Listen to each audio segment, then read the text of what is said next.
Cristiano Ronaldo's story doesn't begin in stadiums packed with screaming fans. It begins on a tiny island in the Atlantic Ocean, Madeira, Portugal. It begins in a cramped house with a tin roof, paint peeling from the walls, and the salty ocean wind blowing through cracked windows. It begins with a young boy named Cristiano, who didn't have much to call his own, except for a wild, unstoppable dream. Long before the world chanted his name, Cristiano was just another kid running barefoot through the narrow, steep streets of Funchal. His family didn't have money for new clothes, let alone football boots. When it rained, the roof leaked. When there wasn't enough food, his mother would find a way to make a pot of soup stretch for 4 children. His father, Jose Diniz Avero, worked as a gardener for the city and cleaned at a local football club. His mother, Maria Dolores, cleaned houses and cooked for neighbors just to earn a few more escudos. Cristiano's bed was squeezed into a tiny room he shared with his brother Hugo. He'd lie awake at night, listening to the ocean winds, imagining what it would feel like to step into a massive stadium. People chanting his name, bright lights shining down, a ball at his feet. His dreams were bigger than his world, and sometimes that was the only thing that kept him going. His father, Diniz, loved football but was haunted by his own demons. Alcoholism slowly stole his strength and presence. Sometimes he'd disappear for days. Even then, he made sure little Cristiano had a ball to kick. For his father, football was an escape he never got to live, but maybe his son would. At just 8 years old, Cristiano joined Andorinha, a small local team where his father volunteered. His first pitch wasn't grass. It was dusty dirt and uneven stones. If he fell, he got up. If his knees bled, he kept dribbling. Older boys knocked him down on purpose, but every knock only sharpened his hunger to get up and prove he was better. He was fast, faster than any boy his age. He dribbled past bigger kids like they were invisible.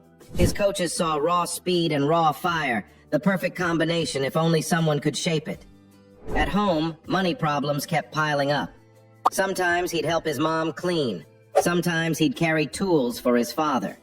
But whenever he could, he was out on those streets, juggling the ball, kicking it against walls for hours, perfecting his touch. Football was all he knew, all he wanted. It was more than a game. It was his ticket out. His mother, Maria Dolores, once said she considered an abortion when she found out she was pregnant with him. She confessed this to him later in life. And instead of anger, Cristiano turned it into fuel. "She tried to abort me," he once told a reporter. "But God didn't want that to happen. That's why I'm here, to prove I was meant to live." When he turned 12, the opportunity of a lifetime came knocking. Sporting CP, one of Portugal's biggest clubs, wanted him in their academy. But that meant leaving Madeira, leaving his family, the island's salty breeze, his mother's cooking, the only life he'd ever known. His mother packed his small suitcase. They hugged for what felt like hours. At the airport, Cristiano promised her he'd make her proud. He'd make them rich one day. She smiled through tears. He boarded the plane alone, a scared 12-year-old with a heart full of hope and fear. He didn't know it then, but this was the first real sacrifice in a life full of them. Lisbon was huge, loud, and cold compared to Funchal's warm familiarity. At the sporting academy, he was mocked for his Madeiran accent. Other boys called him Crybaby because he'd sob at night, longing for home. But when he stepped onto the pitch, the tears dried up. He was a beast on the ball, quick, ruthless, untouchable. While other kids snuck out for mischief, Cristiano was on the training ground alone. He'd run sprints, lift makeshift weights, and practice free kicks until the groundskeeper turned off the floodlights. He hated losing so much that if his teammates slacked off in practice, he'd get angry and train alone. Coaches noticed. Some thought he was too cocky, but one by one, they realized this wasn't arrogance, it was obsession. At 15, Cristiano's heart nearly ended everything. Doctors found he had a racing heartbeat, dangerous enough to stop him from playing forever. His mother wept when she heard the news. But Cristiano told her he'd be fine. He had to be fine. He underwent laser surgery to fix his heart. Just days later, he was back on the pitch, training as if nothing happened. Giving up was never an option. By 16, Sporting Lisbon's coaches knew they had something special. They put him in with the older boys, and he made them look foolish.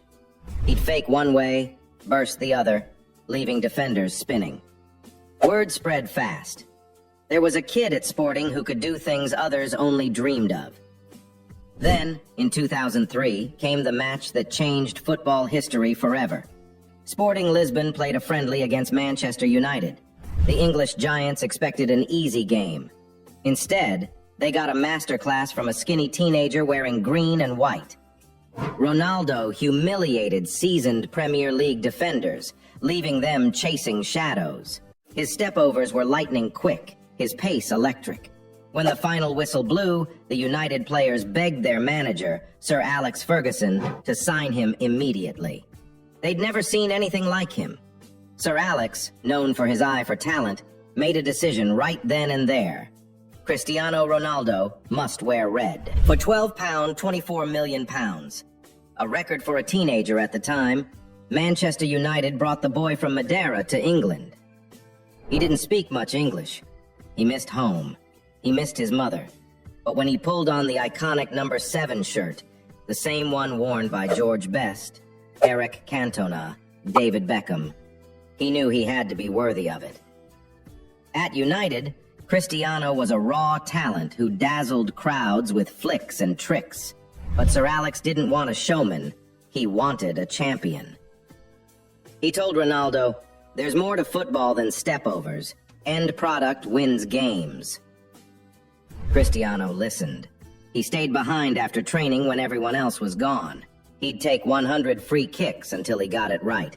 He lifted weights, built his legs into pistons of power, and turned his skinny frame into a machine. Teammates mocked his vanity, his endless mirror checks, but when they saw him blow past them on the pitch, they realized it wasn't vanity, it was standards. In 2006, he faced one of his biggest tests. At the World Cup, England faced Portugal. During the game, Wayne Rooney, Cristiano's United teammate, got sent off after an incident with Ronaldo nearby. The English press turned on him viciously. They called him a cheat, a traitor. He received death threats. He thought about leaving England altogether, but Sir Alex backed him. Cristiano responded the only way he knew how, by becoming unstoppable. In 2008, he won his first Ballon d'Or. He fired United to a Champions League title, scoring 42 goals in all competitions. The boy who once played barefoot on Madeira's streets was now the best player in the world.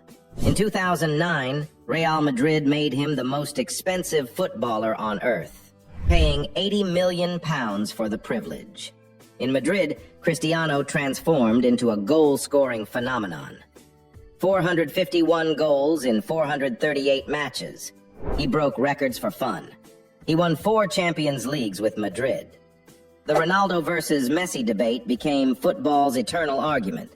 Messi, the magical artist dancing past defenders like a phantom. Ronaldo, the relentless machine, forging greatness through sheer will. 2 players, 2 styles, 1 era defined by their brilliance. Off the pitch, Cristiano built an empire. The CR7 brand, hotels, gyms, clothing lines, perfumes, yet he never forgets where he came from. He's donated millions to children's hospitals. He paid for a 9-year-old fan's cancer treatment. He auctioned one of his Ballon d'Or trophies to fund children's education. He's fiercely protective of his family. He adores his mother. He calls her his rock. His children are his pride. Even now, playing in Saudi Arabia, many say he's finished. Yet every game he scores, assists, leads. Because for Cristiano, there's always another record to break, another mountain to climb. Cristiano Ronaldo isn't perfect. He's human. He's made mistakes. But if you want a blueprint for what it looks like to drag yourself from nothing to everything, look no further than the boy who turned tears into trophies and dreams into reality. If you're watching this now, maybe you have your own version of Madeira's dusty streets. Maybe you're fighting through your own lonely nights. Maybe you feel like no one believes in you. If that's you, take this story with you. Let it remind you that your struggle can be your superpower. Cristiano Ronaldo's life is proof that the only limits are the ones you accept. When they say you can't train harder, when they mock you, use it. When you fall, get up again and again. Because sometimes the only thing separating the kid with nothing from the man with everything is the courage to believe it's possible.